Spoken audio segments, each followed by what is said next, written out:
नमस्कार दोस्तों, history for you channel में आप सभी का स्वागत है। दोस्तों, अभी रूस यूक्रेन युद्ध की वजह से विश्व में फूड क्राइसिस चल रहा है। बहुत से देशों में भोजन की कमी है, कई देशों में तो महंगाई आसमान छू रही है। क्रूड ऑयल के दामों में भी इजाफा हुआ है। इसके लिए जितना रूस जिम्मेदार है उतना ही जिम्मेदार यूएसए और यूरोप भी है, क्योंकि वेस्टर्न कंट्री ने रसिया पर कई भारी भरकम सैंक्शन लगा दिए हैं, जिस वजह से विश्व में कई देशों में महंगाई बढ़ चुकी है। पर अब यही सैंक्शन यूरोप के लिए घातक बन चुके हैं। आइए जानते हैं क्या है पूरी जियोपॉलिटिक्स और किस वजह से यूरोप के देशों को रशियन गैस की भारी आवश्यकता पड़ रही है। शुरू करने से पहले आपसे एक प्रश्न पूछना चाहूँगा, जिसका जवाब आप कमेंट बॉक्स में करें। प्रश्न है, स्टार्टअप स्कूल किसकी पहल है? ये रहे ऑप्शन: गूगल, वाणिज्य मंत्रालय, शिक्षा मंत्रालय, गृह मंत्रालय। प्रश्न का उत्तर वीडियो के एंड में मिलेगा। शुरू करने से पहले आप चैनल पर नए हैं तो चैनल को अभी सब्सक्राइब करें, ताकि आप देश, दुनिया और एग्जाम संबंधी न्यूज़ जान सकें। चलिए वापस आते हैं अपने टॉपिक पर। देखिए दोस्तों, यूरोप की 40% गैस रूस से आती है, ये तो आप सभी को पता होगा। सोचो, अगर ऐसे में रूस गैस की सप्लाई रोक दे तो यूरोप में तो पावर कट हो जाएगा। ऐसे में यूरोप में कोई भी हीटर और ना ही फ्यूल होगा। अब आप पूछेंगे एसी हीटर से क्या होगा? अगर नहीं होगा तो क्या जी नहीं सकते? तो देखिए दोस्तों, यूरोप में अभी काफ़ी गर्मी पड़ रही है, आपको पता ही होगा। इसके लिए उनको एसी की ज़रूरत है। वहीं अभी कुछ समय बाद यूरोप में ठंड बढ़ने वाली है। आपने जनरल फ्रोस्ट का नाम सुना होगा, कोई बात नहीं, मैं आपको बताता हूँ। जनरल फ्रोस्ट रूस के विंटर सीजन यानी ठंडी के मौसम को कहते हैं। याद रखना, ये क्वेश्चन एग्जाम में पूछ सकता है। आपको पता होगा जनरल फ्रोस्ट ने रूस की काफ़ी मदद की है। हिटलर की नाजी सेना ने जब रूस पर हमला किया था तो नाजी सेना इसी ठंड का सामना नहीं कर पाई थी और हार गई थी। तो जनरल फ्रोस्ट रूस के लिए काफ़ी फायदेमंद रहा है। वहीं कुछ महीनों बाद यूरोप में अभी ठंड बढ़ने वाली है। उससे बचने के लिए यूरोप को रशियन गैस की आवश्यकता पड़ेगी। अगर रूस गैस की सप्लाई बंद कर देता है तो यूरोप में पावर कट हो जाएगी। वहाँ न ही एसी चलेगा, न फ्यूल होगा, न हीटर होगा।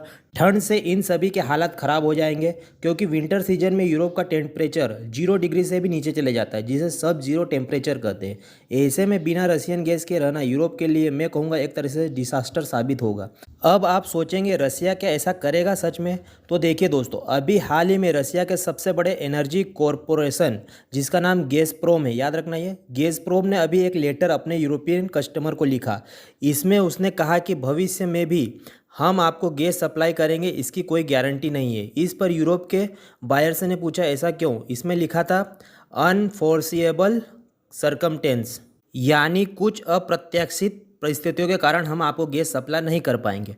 अब कौन सी परिस्थितियां आ गई है, तो इसके बारे में गैज़प्रोम ने कोई एक्सप्लेन नहीं किया है। आपको बता दूं, जब से रूस ने यूक्रेन पर हमला किया है, तभी से रूस ने यूरोप में भी अपनी एनर्जी वार भी कर दी थी। पहले रूस ने अपनी गैस सप्लाई को कम कर दिया था, उसके बाद नॉर्थ स्ट्रीम 1 मेंटेनेंस के लिए बंद कर दी थी, और अब गैज़प्रोम के द्वारा यह धमकी दी जाना, यह दिखाता है कि रसिया अपने गैस का उपयोग एक हथियार की तरह कर रहा है।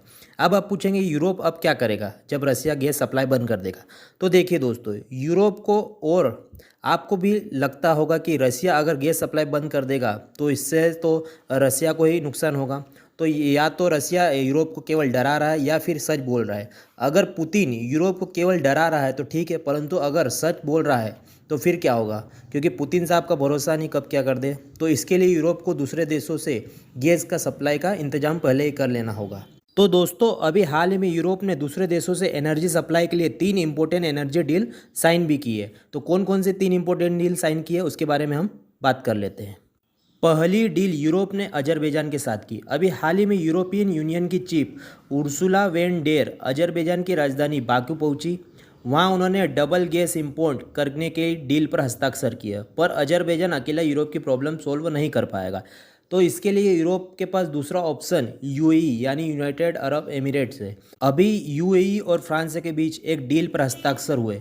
इस डील में यूएई और अधिक फ्यूल फ्रांस को एक्सपोर्ट करेगा, खासकर डीजल। तीसरी एनर्जी डील इटली और अल्जीरिया के बीच हुई। अभी हाल ही में इटली के पीएम मारियो ड्रैगी अल्जीरिया की यात्रा पर गए थे। वहां पर उन्होंने अल्जीरिया के साथ 15 एग्रीमेंट पर हस्ताक्षर किए। तो दोस्तों, यह 3 एनर्जी एग्रीमेंट भविष्य में यूरोप को रशियन गैस से निजात पाने में मदद करेगा। पर सबसे बड़ा सवाल यह उठता है कि क्या यह सप्लाई एग्रीमेंट समय पर पूरा हो पाएगा? क्योंकि गैस को सप्लाई करने के लिए आपको पाइपलाइन बिछानी पड़ती है। आप इसको कार्गो शिप में एक देश से दूसरे देश नहीं पहुंचा सकते। इसके लिए बहुत ही महंगी और मजबूत पाइपलाइन की ज़रूरत पड़ती है, और इस तरह की पाइपलाइन बनाने में बहुत टाइम लगता है। परंतु आप सभी को पता है, फिलहाल के हालात को देखते हुए लगता है कि यूरोप के पास टाइम ही तो नहीं है। अभी यूरोप के पास कुछ महीनों का समय है, फिर यूरोप में ठंड का मौसम आ जाएगा, यानी वही जनरल फ्रोस्ट जो मैंने आपको शुरुआत में बताया था। अब आप यहाँ एक सवाल पूछ सकते हैं कि क्या यूरोप बिना रसिया गैस और फ्यूल के ठंड नहीं बिता सकता है। गर्म कपड़े ज़्यादा पहन लेंगे, ठंड से बच जाएंगे जैसे तैसे। चलो आपकी बात मान लेते हैं कि यूरोप की पब्लिक जैसे तैसे करके ठंड के मौसम काट लेगी, पर यूरोप की बड़ी बड़ी कंपनियां और फैक्ट्रियां और इंडस्ट्री का क्या होगा। अगर इनको पावर नहीं मिलेगी तो फैक्ट्रियां बंद पड़ जाएगी। अगर फैक्ट्रियां बंद हो जाएगी तो ज़रूरी का सामान बनना बंद हो जाएगा, अर्थात ज़रूरत की वस्तु की बाज़ार में कमी हो जाएगी और यूरोप में महंगाई रिकॉर्ड बढ़ जाएगी। इसलिए यूरोप को किसी भी कीमत पर रशियन गैस की आवश्यकता है। वैसे आपको एक बात बता दूं, अभी US president Joe Biden Israel की यात्रा पर गए थे। वहां पर उन्होंने I2U2 की पहली बैठक में हिस्सा लिया था। अगर I2U2 के बारे में पता ना हो तो इस चैनल के प्लेलिस्ट में जाकर वो वीडियो जरूर देख लीजिएगा। खैर, इसराइल के बाद जो बाइडेन सऊदी अरब भी गए थे, वहाँ उन्होंने लगभग 2 दिन बिताए। सऊदी अरब से जो बाइडेन ने निवेदन किया कि आप क्रूड ऑयल का प्रोडक्शन बढ़ा दें ताकि पेट्रोल के दाम में कमी आ जाए और दूसरे देश रसिया के ऑयल पर निर्भर ना रह सके।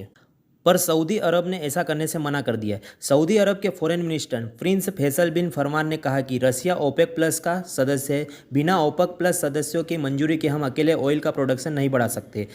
मुझे लगता है रसिया ने सभी का इंतजाम करके रखा है।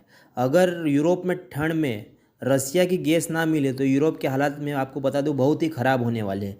अब यूरोप को इससे बचने का एक ही उपाय है कि यूरोप रसिया के सैंक्शन हटा ले।